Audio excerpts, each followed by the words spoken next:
Hello അസ്സാം വലൈക്കും. അപ്പോൾ ഇത് എന്താണെന്ന് വെച്ചാൽ ഒരു ബിരിയാണി ഉണ്ടാക്കുന്ന തിരക്കിലാണ്. ഇന്ന് സൈനമ്മയുടെ ആണ്ടാണ്. സൈനമ്മ മീൻസ് അമ്മായിയമ്മയാണ്. 4 വർഷമായി ഇന്നേക്ക്. അപ്പോൾ രാവിലെ ഉസ്താദ് വന്ന് മൗലൂദൊക്കെ ഓതി ദുആ ചെയ്ത് പോയി. രാവിലെ പത്തിരിയും പൊറോട്ടയും നൂൽപുട്ടും ചിക്കൻ കറിയൊക്കെ ഉണ്ടായിരുന്നു. പത്തിരിയും നൂൽപുട്ടൊക്കെ നമ്മൾ ഉണ്ടാക്കി, പൊറോട്ട വാങ്ങി, ചിക്കൻ കറി ഇവിടെ ഉണ്ടാക്കി. പിന്നെ അതൊന്നും എനിക്ക് എടുക്കാൻ പറ്റിയില്ല കേട്ടോ, തിരക്കിൽ ഉസ്താദ് ഉണ്ടാവുകൊണ്ട് അതൊന്നും എടുക്കാൻ പറ്റിയില്ല. അപ്പോൾ ഇവിടെ ബിരിയാണി ഉണ്ടാക്കുന്ന തിരക്കാണ്. ബിരിയാണി ഉണ്ടാക്കുമ്പോൾ ഞാൻ ഈ പൊട്ട ചെമ്പട്ടി എടുക്കുക. പുറത്തടുപ്പായതുകൊണ്ട് അടുപ്പിൽ വെക്കുമ്പോൾ ഞാൻ ഇങ്ങനത്തെ പൊട്ട പാത്രങ്ങൾ എടുക്കും കേട്ടോ. ഗ്യാസുമ്മ മാത്രം നല്ല പാത്രങ്ങൾ എടുക്കും. ഇത് കരിപുരണ്ട ജീവിതങ്ങളല്ലേ. എന്തായാലും മസാലയൊക്കെ ആയി, ഇതിൻ്റെ ബിരിയാണി ആയി. അതിൻ്റെ ഇടയിൽ ഒരു മാങ്ങ എടുത്തിട്ട് അവർക്കൊക്കെ ഒന്ന് ജ്യൂസ് അടിച്ച് കൊടുക്കാൻ വിചാരിച്ചു. മാങ്ങ ജ്യൂസാണ് കേട്ടോ, നല്ല ഫ്രഷ് മാങ്ങ കേട്ടോ, നമ്മളുടെ മരത്തുമ്പോൾ ഉള്ള മാങ്ങയാണിത്. നല്ല ടേസ്റ്റുള്ള മാങ്ങ. അപ്പോൾ അവരൊക്കെ വർത്തമാനം പറഞ്ഞൊക്കെ ക്ഷീണിച്ചിരിക്കണം. എല്ലാവർക്കും ഓരോ ജ്യൂസൊക്കെ കൊടുത്ത്, പിന്നെ മസാല ആയിട്ടോ, ബിരിയാണിയുടെ മസാല ആയി. പിന്നെ ചോറിനുള്ള വെള്ളം തിളച്ചു. അപ്പോൾ അരിയുടെ കൂടെ തന്നെ പട്ടയും കറാമ്പൂവും ഏലക്കായൊക്കെ ഒരുമിച്ചിട്ടു. എന്നിട്ട് അത് കിടുന്നത് കേട്ടോ. പിന്നെ ഇതിലൊരു എണ്ണമെഴുക്ക് കാണുന്നുണ്ടോ, അത് മസാലയിൽ നിന്ന് കുറച്ചെടുത്തിട്ട് ഈ വെള്ളത്തിൽ കിട്ടുക. അപ്പോൾ നല്ല ടേസ്റ്റ് ഉണ്ടാവും എന്ന് പറഞ്ഞിരുന്നു എൻ്റെ ആങ്ങളുടെ ഭാര്യ. അപ്പോൾ അവളൊക്കെ അങ്ങനെ ഇത്ര ബിരിയാണി ഉണ്ടാക്കുമ്പോൾ വെക്കാറ്. അപ്പോൾ അതൊന്ന് പരീക്ഷിച്ച് നോക്കാൻ വിചാരിച്ചു. പിന്നെ ബിരിയാണിയൊക്കെ ആയി. അപ്പോഴേക്കും ഞാൻ നല്ല മഴ ഒന്ന് തോർന്നു. വാഴൻ്റെ ഇല വെട്ടാൻ വിചാരിച്ചു. ഇന്ന് വാഴൻ്റെ ഇലയിലാണ് ബിരിയാണി കൊടുക്കുന്നത്. പക്ഷെ നല്ല ടേസ്റ്റ് ആയിക്കാറുണ്ട് കേട്ടോ ഇലയിലൊക്കെ ബിരിയാണി കഴിക്കുമ്പോൾ. അപ്പോൾ ഞാനങ്ങനെ കുറച്ച് വാഴൻ്റെ ഇലയൊക്കെ വെട്ടി. ഈ കല്ല് എന്താണെന്നറിയോ, ഞാൻ അലക്കണ കല്ലാണ്, പക്ഷെ ഞാൻ ഉപയോഗിക്കില്ല ഈ കല്ല്. കാരണം എന്താണ്, പൊട്ടിപ്പൊളിഞ്ഞൊരു കല്ലാണിത്. എന്തായാലും അടിപൊളി വാഴൻ്റെ ഇല കിട്ടിയിട്ടോ എനിക്ക്. ഇനി ഇതൊന്ന് കഴുകിയെടുക്കണം. അത് കഴിഞ്ഞ് ദമ്മ് പൊട്ടിക്കുകയാണ്. ദമ്മിൻ്റെ ഞാൻ ദമ്മിട്ടത് എങ്ങനെയെന്നറിയോ, ആ കഞ്ഞിവെള്ളം കൊടുക്കണ തന്നെ അതിൻ്റെ മുകളിലേക്ക് വെച്ചിരിക്കുകയാണ്. എല്ലാവരും അമ്മിക്കുട്ടിയും അമ്മിയൊക്കെ വെക്കുക.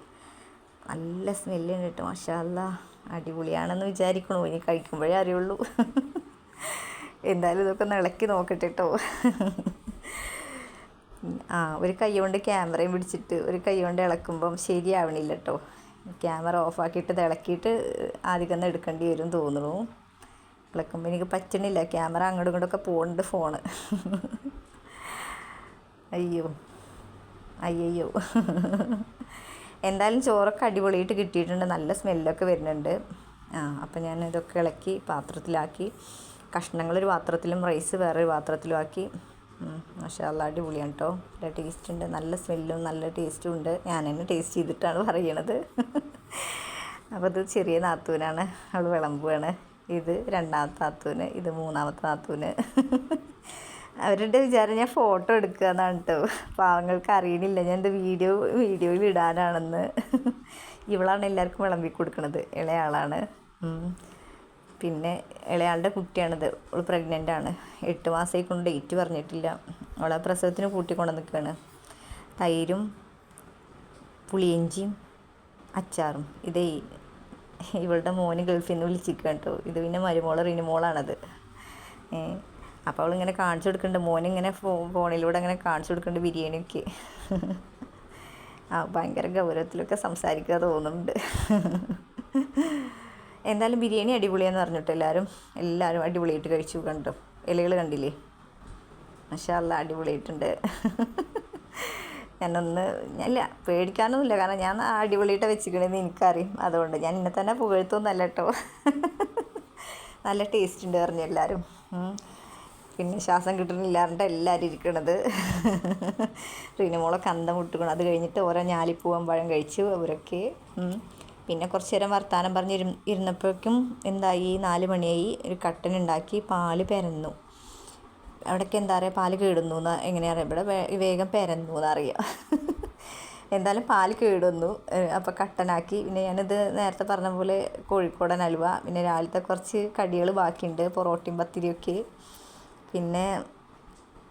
പിന്നെന്താ വണ്ടർ കേക്ക് ഉണ്ട്, മറ്റേ പൂള ചിപ്സ് ഉണ്ട്, ചിപ്സല്ല പൂളൻ്റെ ആ ഒരു കോല് പോലത്തെ ചിപ്സ് ഉണ്ട്.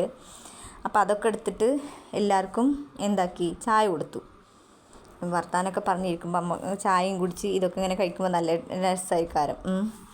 മഴയുണ്ട്, ചെറുതായിട്ടൊരു മഴയുണ്ട്. വണ്ടർ കേക്കും ഇതാൻ പറഞ്ഞ പൂള ചിപ്സ് അതും എല്ലാം കൂടെ കഴിച്ച് എല്ലാവരും കഴിച്ച് ഹാപ്പിയായി. പിന്നെ ഓരോരുത്തർ യാത്ര പറയാൻ തുടങ്ങി. ആദ്യം രണ്ടാമത്തെ നാത്തൂന് അവളുടെ കുട്ടി പെട്ടെന്ന് ഹോസ്പിറ്റലിലാണ്, തൈറോയിഡ് അധികമായിട്ട് അറിഞ്ഞ് അവൾ പോവുകയാണെന്ന് അറിയുന്നുണ്ട്. അവൾ പോയി. പിന്നെ അടുത്തത് മറ്റൊരു കുറച്ച് കഴിഞ്ഞപ്പോൾ മറ്റൊരു മാറ്റി ഇറങ്ങി അവർ പോവുകയാണെന്ന് പറഞ്ഞു. അതാണ് ഇളയ നാത്തൂൻ്റെ മോളാണ് പോണത്. ഇന്നെടുക്കല്ലേ മേമാന്ന് പറയുന്നുണ്ട് ഇടയിൽ. ഇല്ല എടുക്കണില്ല എന്ന് ഞാനും പറയുന്നുണ്ട്. കുട്ടി പ്രഗ്നൻ്റാണ്, കുഴപ്പമൊന്നുമില്ലാതെ പ്രസവിച്ചിട്ടാൻ എല്ലാവരും ദുആ ചെയ്യണം. 8 മാസമാണിത്. ആൾ തീരല്ല കേട്ടോ. അങ്ങനെ അവരൊക്കെ പോവുകയാണ്, യാത്ര പറയുകയാണ്. നല്ല മഴ വരുന്നുണ്ട്. അപ്പോൾ ഇൻഷാ അല്ലാഹ് അടുത്ത വീഡിയോ കാണാം. Okay, by.